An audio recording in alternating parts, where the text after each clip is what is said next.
It's almost monotonous, but here goes. After the 7th Battle of the Isonzo River, that front, the Italian front, had settled into a war of attrition kind of like Verdun. So how do you break that? Well, if you're Italian Army Chief of Staff Luigi Cadorna, you launch the 8th Battle of the Isonzo River.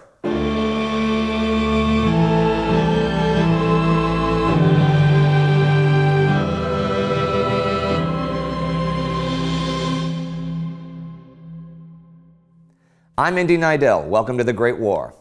Last week, the Romanians attacked the Bulgarians in Dobrogea. The five-nation Allied army advanced in the Balkans. 2 new battles began at the Somme, and the German ambassador to the Ottoman Empire was recalled for speaking out against the Armenian genocide. Here's what came this week. The Italian front roared back into life, for starters. Now, even though we refer to the 7 previous battles of the Isonzo River as separate things, to the soldiers involved, it was just one long daily fight with constant artillery bombardment, airplanes dropping bombs, and snipers on the prowl. Cadorna had already planned for the 8th Battle of the Isonzo River, and it would be a 2-pronged attack. The Duke of Aosta, with 6 divisions, would attack on the northern Carso on a front of only 3 kilometers, while his other 6 divisions would maintain pressure on the southern Carso. 3 more divisions would attack the enemy north of the Vipava River, south of Gorizia. The Italians, in both men and guns, far outnumbered the Austro-Hungarians. They had bombarded the Austrians all last week, and the intensity of the artillery was so great, really concentrated on a narrow front, that the Austrians took over 4,000 casualties in spite of the strength of their defenses and fortifications. Fog and rain had put a temporary end to the bombardment, but on the 7th, it began again, from over 1,000 guns, raining death down on the Austrian infantry for the next 2 days. On the 9th, the Italians ran a series of probing infantry attacks in the afternoon, looking for weak spots. The next day, after a final barrage, the Italians poured out of their assault trenches onto the battered enemy.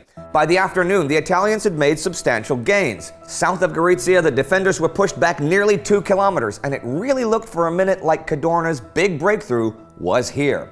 But Austrian General Svetozar Boroyevich von Boynia's troops, many of them Ukrainians and Romanians from the empire, launched counterattack after counterattack and took back over half the ground they'd lost. In the north and center of the Carso, it was the same, but not in the south. The battle there centered on Hill 144, and at first it was going the same way, but was saved for Austria by 1st Lieutenant Theodor Vanke from a Czech battalion, who ordered his riflemen to charge the advancing Italians, and at gunpoint forced a neighboring company of men to join in. The whole regiment soon followed his lead, and they drove back the Italians. The South Carso was saved. On the 11th, artillery and infantry action was resumed, and it was both costly and vicious. Slowly, the Austrians regained ground. Cadorna wanted to continue the attack on the 12th, but both sides were basically too exhausted to do so.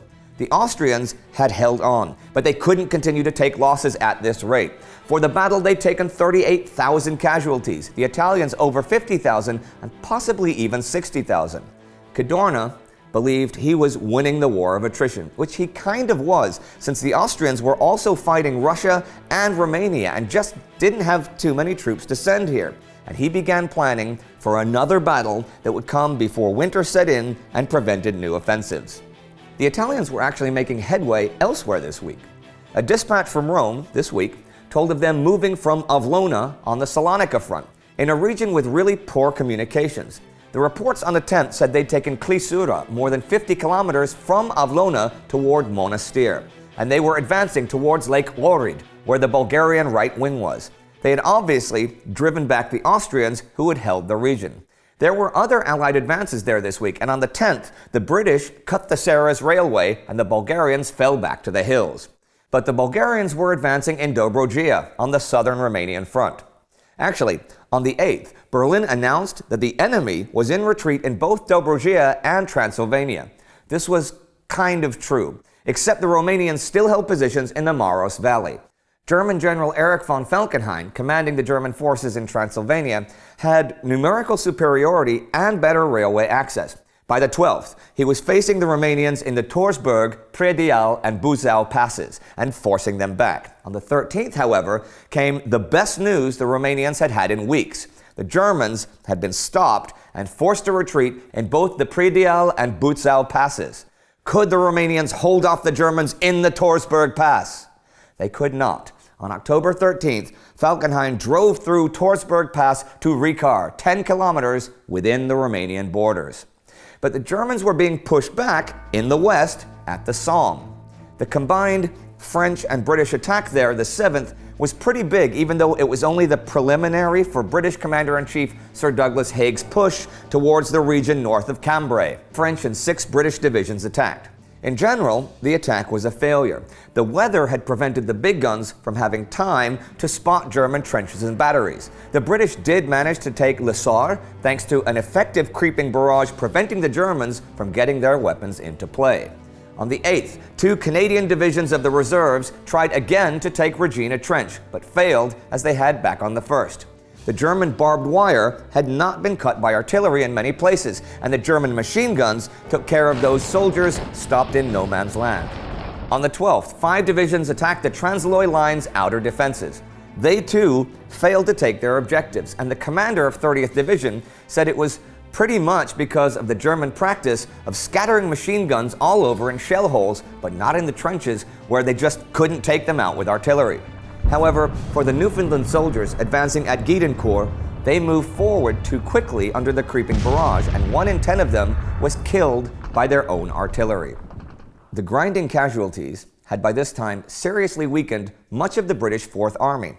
But to General Sir Henry Rawlinson's credit, the attacks on the 12th finally opened his mind to a few truths. He wrote this in his diary: "There are numerous cases of wire uncut, distant machine gun fire, and strong counterattacks. But the fact is that the Boche put up a better fight of it this time, and until we can reduce his resistance further by shaking his morale, we shall not, I fear, drive him out of his present line." Rawlinson summarized the reasons for failure. 1. Absence of surprise, attacking only between noon and 3 p.m. 2. Difficulty of observation. He mentioned the poor weather, but there was also the loss of the commanding position on the ridge as the men had moved forward into valleys. 3. Recovering enemy resistance. 4. Lack of clearly defined starting trenches to give the creeping barrage a regular starting line. And 5. Distant machine gun fire.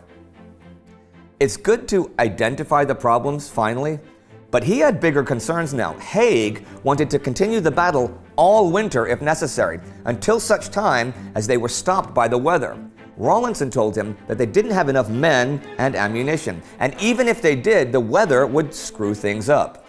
Haig was aware of these issues, of course, and his solution was to build better railways to get more ammo to the front, for more men to enlist or be conscripted, and lastly, that an ordinary winter would not put a stop to British advances. He also believed they had to keep on because though he couldn't say how close the Germans were to the breaking point, they were a fair bit of the way there. So don't give up. The attacks would continue and continue. And we reached the end of the week. Slow going at the Somme, a short but deadly battle on the Italian front, the Germans pushing into Romania and the Bulgarians pulling back in the Balkans. As Rawlinson said, the Germans were putting up a hell of a fight, and without weakening their morale further, they would not crack. At least he finally realized that. His superior Haig had yet to do so, and would keep pounding and pounding and pounding away at the German lines until that magic moment happened, or until he realized that it wouldn't happen, or until winter came and froze the men to the extent that it was a moot point. 3 options. For the time being, Haig chose the first one. If you'd like to learn more about the architect of the Battle of the Somme, you can click here for our bio special about Sir Douglas Haig. Our Patreon supporter of the week is Robbie Rached. Please support us on Patreon so all of our dreams for a more intense and better and cooler channel will all come true, and you guys will see an even better show. Like us on Facebook, follow us on Twitter, and subscribe. See you next time.